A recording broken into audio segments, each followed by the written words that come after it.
എന്താണ് ഡയറക്റ്റിംഗ് എന്ന് വെച്ചാൽ?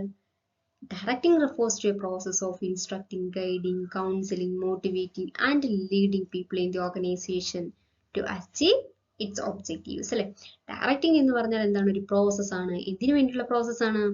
ഓർഗനൈസേഷന്റെ ഒബ്ജക്റ്റീവ്സ് അച്ചീവ് ചെയ്യാനുള്ള പ്രോസസ് ആണ്. ഇത് പീപ്പിൾസിനെ മോട്ടിവേറ്റ് ചെയ്യുന്നു, ഇൻസ്ട്രക്ട് ചെയ്യുന്നു, ഗൈഡ് ചെയ്യുന്നു. ഈ ഒരു പ്രോസസ് ആണ് എന്തെന്ന് പറയുന്നത്? ഡയറക്റ്റിംഗ് എന്ന് പറയുന്നത്.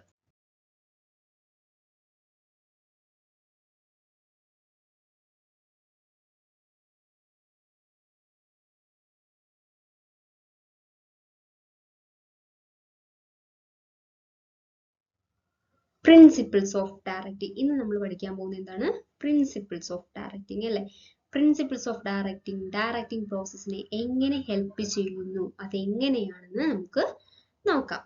അപ്പോൾ ഡയറക്റ്റിംഗ് പ്രിൻസിപ്പിൾസ് എന്തൊക്കെയാണ്, അതെങ്ങനെയാണ് ഡയറക്റ്റിംഗ് പ്രോസസ്സിനെ ഇൻഫ്ലുവൻസ് ചെയ്യുന്നത് തുടങ്ങിയ കാര്യങ്ങളാണ് എന്ത് ചെയ്യുന്നത് ഇന്ന് നമ്മൾ ഡിസ്കസ് ചെയ്യുന്നത്. When we are going through the different principles in directing, there are 8 principles in directing. What are they? They will see in one by one. Harmony of objectives, unity of command, appropriateness, managerial communication, use of informal organization, maximum individual contribution, leadership, and follow-up. Okay.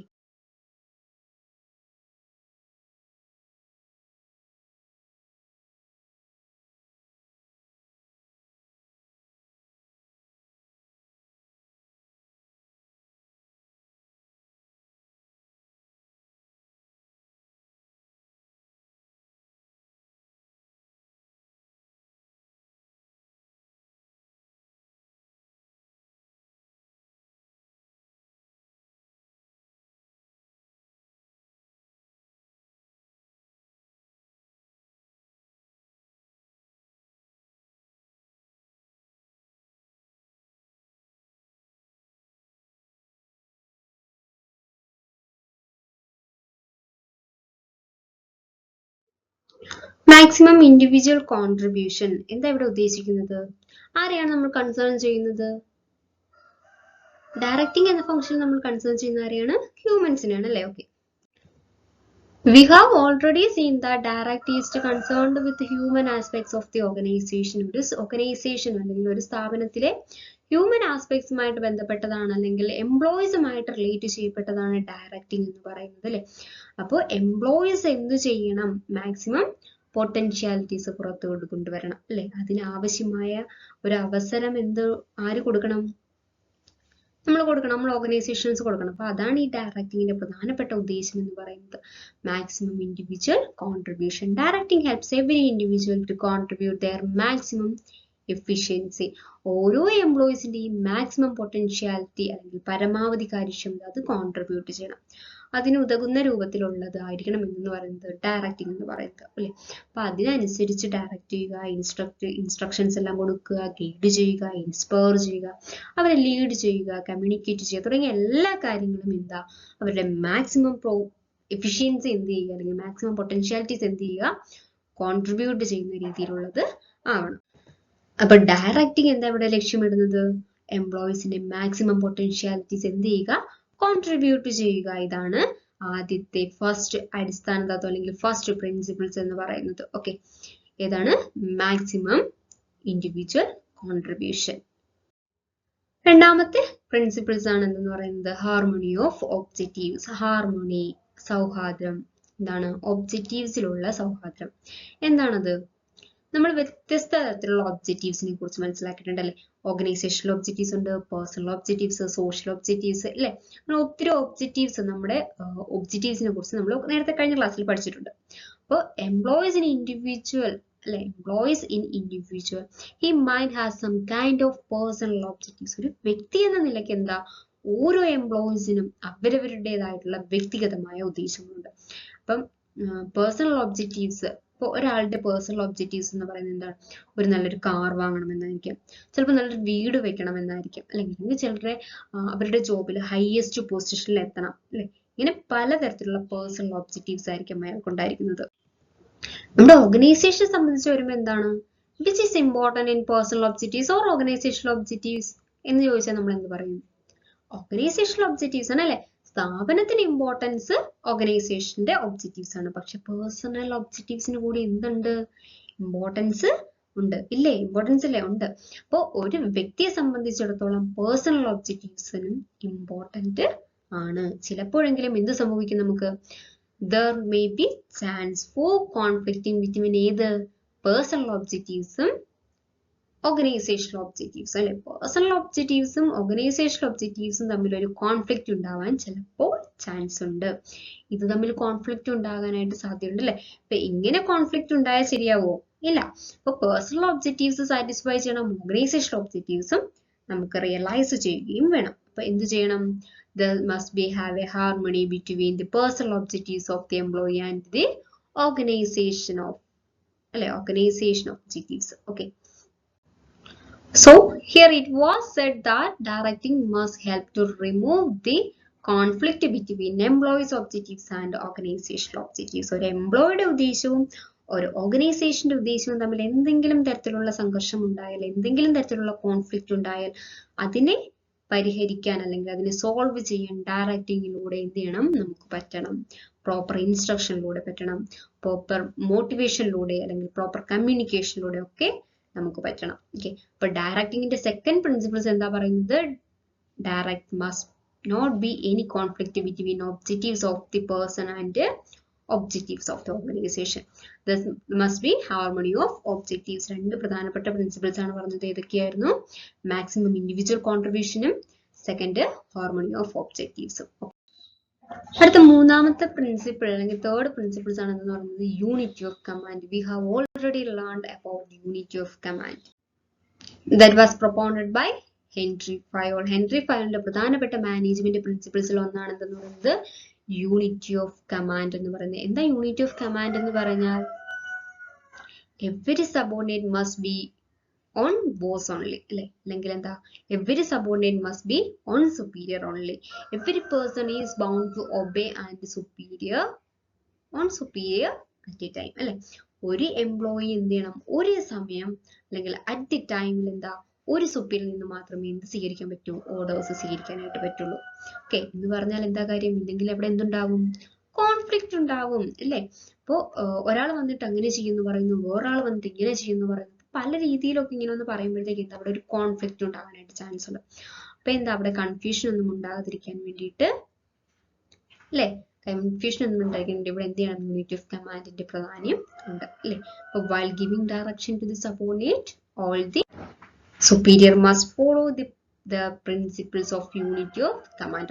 ഓരോ തൊഴിലാളിയും direct ചെയ്യുമ്പോൾ അവിടെ ഈ principles ആവശ്യമാണ്. അപ്പൊ മൂന്നാമത്തെ principles എന്താണ്? Unity of command.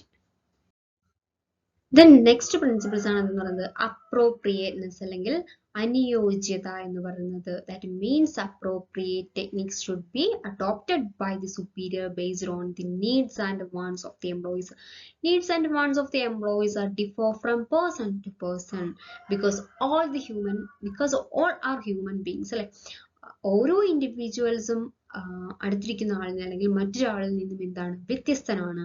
ഒരാളുടെ ഇഷ്ടമായിരിക്കില്ല മറ്റൊരാളുടെ ഇഷ്ടം, തന്റെ ഇഷ്ടമായിരിക്കില്ല എന്റെ ഇഷ്ടം അല്ലെ. അപ്പോൾ ഓരോരുത്തരും എന്താണ്? വ്യത്യസ്ത ഇഷ്ടങ്ങളുള്ള ആൾക്കാരാണ് അല്ലെ, വ്യത്യസ്ത താല്പര്യങ്ങളുള്ള ആൾക്കാരാണ്. ഒരാൾക്ക് വേണ്ടത് എന്തായിരിക്കും? കൂടുതൽ സാലറി ആയിരിക്കും. എന്നാൽ മറ്റൊരാൾക്ക് വേണ്ടത് ഉയർന്ന സ്റ്റാറ്റസ് ആയിരിക്കാം. അപ്പൊ എന്താണോ റിക്വയർമെന്റ്സ് അതാണ് എന്തെന്ന് പറയുന്നത് അപ്രോപ്രിയേറ്റ് എന്ന് വാക്കുകൊണ്ട് ഉദ്ദേശിക്കുന്നത്. അപ്പൊ അവിടെ എന്താണ് അനുയോജ്യമായത് എന്ന് നോക്കണം അല്ലെ. നിരവധി ടെക്നിക്സുകൾ നമ്മൾ യൂസ് ചെയ്യുന്നുണ്ട്. അതിൽ ഏതാണ് അനുയോജ്യമായത് എന്ന് തീരുമാനിക്കണം. ആ അനുയോജ്യമായത് ഉപയോഗിക്കാനുള്ള ഒരു ഡിസ്ക്രിഷൻ അല്ലെങ്കിൽ ഒരു വിവേചന ബുദ്ധി ആർക്കുണ്ടാവണം? നമ്മുടെ ഓരോ മാനേജ്മെന്റിനും ഉണ്ടാവണം. അപ്പൊ ഇതാണ് പ്രിൻസിപ്പിൾ എന്ന് പറയുന്നത്. That is appropriateness. Next principle ആണ് മാനേജീരിയൽ കമ്മ്യൂണിക്കേഷൻ. എന്താ കമ്മ്യൂണിക്കേഷൻ എന്ന് പറഞ്ഞാൽ? ഞാൻ പറയുന്ന കാര്യം അതേ മീനിങ്ങിൽ തന്നെ അതേ സമയം കേൾക്കുന്ന ആൾക്ക് മനസ്സിലാകണം അല്ലെ. ഇതാണ് ഇവിടെ ഇതിന്റെ പ്രാധാന്യം. അതായത് effective managerial communication through out the organisation at all levels make direction effective. Effective direction ഉണ്ടാകണമെങ്കിൽ എന്ത് വേണം? there must be effective communication. ഫലപ്രദമായ ആശയവിനിമയ സംവിധാനം കമ്മ്യൂണിക്കേഷനിൽ ഉണ്ടാകണം. ആരാരോടാണ് പറയേണ്ടത്, അല്ലെങ്കിൽ ആരെയാണ് കേൾക്കേണ്ടത്, ആര് പറഞ്ഞാലാണ് കേൾക്കേണ്ടത്, ഇങ്ങനെ ഒരു സിസ്റ്റം വേണം. അല്ലെങ്കിൽ ഇവിടെ എന്ത് സംഭവിക്കും? There will be no free flow of communication. There will be no suggestions. There will be not feedback. There will be not control. There will be not complaints. Okay. അതുപോലെ എന്താ പരാതികൾ നമുക്ക് പറയണം, സജഷൻസ് വരണം, ഫീഡ്ബാക്സ് ഉണ്ടാവണം, നല്ല free flow of communication വേണം. ഇങ്ങനെയൊക്കെ ഓർഗനൈസേഷനിൽ എന്തുണ്ടെങ്കിൽ മാത്രമേ ഒരു ഓർഗനൈസേഷൻ എഫക്റ്റീവായിട്ട് ആ ഓർഗനൈസേഷൻ്റെ ഒബ്ജക്റ്റീവ്സ് അച്ചീവ് ചെയ്യാനായിട്ട് കഴിയുള്ളൂ. അപ്പോൾ so the must be managerial communication എന്താ എവിടെ ഉണ്ടാവണം? നമ്മുടെ ഓർഗനൈസേഷനിൽ ഉണ്ടാവണം അല്ലേ? അപ്പം ഡയറക്റ്റിങ്ങിന്റെ മറ്റൊരു പ്രിൻസിപ്പിൾ എന്തായിരുന്നു? Managerial communication. അടുത്ത പ്രിൻസിപ്പിൾ ആണ് യൂസ് ഓഫ് ഇൻഫോർമൽ ഓർഗനൈസേഷൻ എന്ന് പറയുന്നത്. എന്ന് പറഞ്ഞാൽ നമ്മൾ ഓർഗനൈസേഷനിൽ പഠിച്ചിട്ടുണ്ടല്ലേ, ഫോർമൽ ഓർഗനൈസേഷൻ എന്നും ഇൻഫോർമൽ ഓർഗനൈസേഷൻ എന്നൊക്കെ അല്ലെ. ലിബറൽ ആയിട്ട് സൃഷ്ടിക്കുന്നത് എന്താണ്? Formal organisation. ഓക്കെ, ആരാണ് ഓണർ, അല്ലെങ്കിൽ ആരാണ് എംപ്ലോയീസ് അല്ലെ, ഇതാണ് ഹയർ പൊസിഷൻ അല്ലെങ്കിൽ ഇതാണ് ലോവർ പൊസിഷൻ എന്ന് കൃത്യമായിട്ട് ഡിഫൈൻ ചെയ്തിട്ടുള്ളതാണ് എന്തെന്ന് പറയുന്നത് ഫോർമൽ ഓർഗനൈസേഷൻ എന്ന് പറയുന്നത്. ഓക്കെ, ഇതോടൊപ്പം തന്നെ ഓർഗനൈസേഷന്റെ ഉള്ളിൽ രൂപപ്പെടുന്ന മറ്റൊന്നാണ് എന്ത്? ഇൻഫോർമൽ ഓർഗനൈസേഷൻ എന്ന് പറയുന്നത്. ഈ ഇൻഫോർമൽ ഓർഗനൈസേഷൻ എന്തിന്റെ അടിസ്ഥാനത്തിലാണ് ഉണ്ടാകുന്നത്? On the basis of friendship അല്ലെങ്കിൽ on the basis of affection അല്ലെ. ഫ്രണ്ട്ഷിപ്പിന്റെ അഫെക്ഷന്റെ ഒക്കെ ബേസിസിൽ ഉണ്ടാകുന്ന ഒന്നാണ് ഇൻഫോർമൽ ഓർഗനൈസേഷൻ. എവിടെ? ഫോർമൽ ഓർഗനൈസേഷന്റെ അകത്തുണ്ടാകുന്നത്. ഫോർമൽ ഓർഗനൈസേഷനുള്ള അതേ ഇമ്പോർട്ടൻസ് എവിടെയും ഉണ്ട്, നമ്മുടെ ഇൻഫോർമൽ ഓർഗനൈസേഷനും ഉണ്ടല്ലോ. ഒരു എംപ്ലോയീസിന് തന്നെ ഫ്രണ്ട്സിനോട് പറയുന്നത് അല്ലെങ്കിൽ ഗ്രൂപ്പിനോട് പറയുന്നത് അല്ലെങ്കിൽ ഒരു ഇൻഫോർമൽ ഓർഗനൈസേഷന്റെ ഭാഗമായിട്ട് വരുന്നതായിരിക്കാം ഒരു ഫോർമൽ ഓർഗനൈസേഷന്റെ ഭാഗമായിട്ട് വരുന്നതിനേക്കാൾ വലുതെന്ന് കരുതപ്പെടുന്നവരുണ്ടായിരിക്കും അല്ലേ. ഇങ്ങനെയാണെങ്കിൽ ഇവിടെ ഇൻഫോർമൽ ഓർഗനൈസേഷൻ സ്ഥാപനത്തിൽ എന്തുണ്ട്? വലിയ പങ്കുണ്ട്. അങ്ങനെയാണെങ്കിൽ എന്ത് ചെയ്യണം? മാനേജേഴ്സ് ഇൻഫോർമൽ ഓർഗനൈസേഷൻ ഇവിടെ എന്ത് ചെയ്യണം? കൃത്യമായിട്ട് യൂസ് ചെയ്യണം അല്ലേ. അപ്പൊ ഇതാണ് യൂസ് ഓഫ് ഇൻഫോർമൽ ഓർഗനൈസേഷൻ എന്ന് പറയുന്ന principle. Next principle is leadership. എന്താണ് ലീഡർഷിപ്പ് എന്ന് പറഞ്ഞാൽ? The manager should exercise effective leadership while directing അല്ലെ. ഡയറക്ഷൻ കൊടുക്കുമ്പോൾ മാനേജേഴ്സിന് ലീഡർഷിപ്പ് എഫക്റ്റീവായിട്ട് യൂസ് ചെയ്യാൻ പറ്റുന്നു. എന്താ leadership? Leadership is the ability to influence the behaviour of others. വേറൊരാളുടെ സ്വഭാവത്തെ അല്ലെങ്കിൽ വേറൊരാളുടെ സ്വഭാവത്തെ എന്ത് ചെയ്യുക? സ്വാധീനിക്കാനുള്ള ഒരു കഴിവിനെയാണ് എന്ന് പറയുന്നത് ലീഡർഷിപ്പ് എന്ന് പറയുന്നത്. ഓക്കെ, നമ്മുടെ ഓരോ എംപ്ലോയീസിനെയും ഇൻഫ്ലുവൻസ് ചെയ്താൽ മാത്രമേ എന്ത് ചെയ്യാനായിട്ട് എംപ്ലോയീസിനെ പ്രോപ്പറായിട്ട് കൊണ്ടുവരാനായിട്ട് പറ്റുള്ളൂ. അപ്പോൾ എംപ്ലോയീസിന്റെ പെർഫോമൻസിനെ ഓർഗനൈസേഷനിൽ കൊണ്ടുവരാൻ വേണ്ടിയിട്ട് ലീഡർഷിപ്പ് ഇമ്പോർട്ടൻ്റ് ആണ്, അല്ലെങ്കിൽ അത്യാവശ്യമാണ് അല്ലെ, ആവശ്യമായിട്ടുള്ളൊരു ഘടകമാണ്. അപ്പൊ ലീഡേഴ്സിന് മാത്രമേ എന്ത് ചെയ്യാൻ ഇത്തരത്തിൽ ലീഡ് ചെയ്യാനായിട്ട് സാധിക്കുകയുള്ളൂ. അങ്ങനെ വരുമ്പോൾ എന്താ? Manager should exercise effective leadership while directing. ഡയറക്റ്റിംഗിൽ വളരെ ഫലപ്രദമായിട്ട് ലീഡർഷിപ്പ് ക്വാളിറ്റീസ് മാനേജേഴ്സിന് ഉപയോഗിച്ചാൽ മാത്രമേ നമുക്ക് നല്ലൊരു രൂപത്തിൽ ഡയറക്ഷൻ ഫംഗ്ഷന്റെ ഔട്ട്പുട്ട് ലഭിക്കുകയുള്ളൂ. അപ്പൊ അതുകൊണ്ടാണ് എന്താ ലീഡർഷിപ്പ് ഡയറക്റ്റിംഗ് പ്രിൻസിപ്പിൾസ് എന്ന് പറയുന്നത്. ഓക്കെ, അപ്പോൾ ലാസ്റ്റ് പ്രിൻസിപ്പിൾ ആണെന്ന് പറയുന്നത് ഫോളോ അപ്പ് എന്ന് പറയുന്നത്. അപ്പോൾ first should be there in the organization to ensure that the instruction are strictly followed and work is being performed as expert. നമ്മൾ വിചാരിച്ച രൂപത്തിൽ കാര്യങ്ങൾ നടക്കുന്നുണ്ടോ എന്ന് ഉറപ്പുവരുത്തണം വേണ്ടേ. to ensure that the instructions are strictly followed, instructing കൊടുത്തത് കൃത്യമായി നടക്കുന്നുണ്ടോ എന്ന് ഉപയോഗിക്കുന്നുണ്ടോ എന്നും അതിനനുസരിച്ച് കാര്യങ്ങൾ നടക്കുന്നുണ്ടോ എന്നൊക്കെ എന്ത് ചെയ്യണം? നമ്മൾ നോക്കണം അല്ലെ. ഇടയ്ക്ക് ഇതൊക്കെ നമ്മൾ ഇങ്ങനെ ചെക്ക് ചെയ്തുകൊണ്ടേയിരിക്കണം. ഓക്കെ, ഇല്ലെങ്കിൽ നമുക്ക് എന്താ സംഭവിക്കുക? നമ്മൾ വിചാരിച്ച ഔട്ട്പുട്ട് ഒന്നും കിട്ടില്ല അല്ലെ. ഫോളോ അപ്പ് എന്ന് പറയുന്നത് എന്താ? വളരെ ഇമ്പോർട്ടൻ്റ് ആണ്. Okay, it should be there in the organisation. അതിന് വേണ്ടിയിട്ടാണ് എന്തെന്ന് പറയുന്നത്? To ensure that the instruction are directly followed. അതിലൂടെ മാത്രമേ എന്ത് സാധിക്കുകയുള്ളൂ?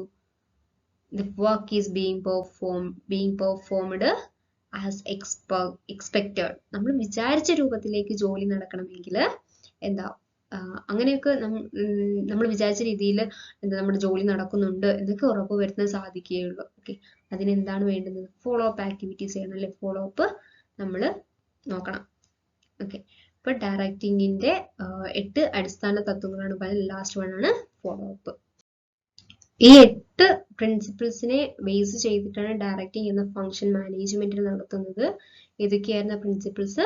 Maximum individual contribution, harmony of objectives, unity of command, appropriateness, managerial communication, use of informal organization, leadership, and last follow up. Okay.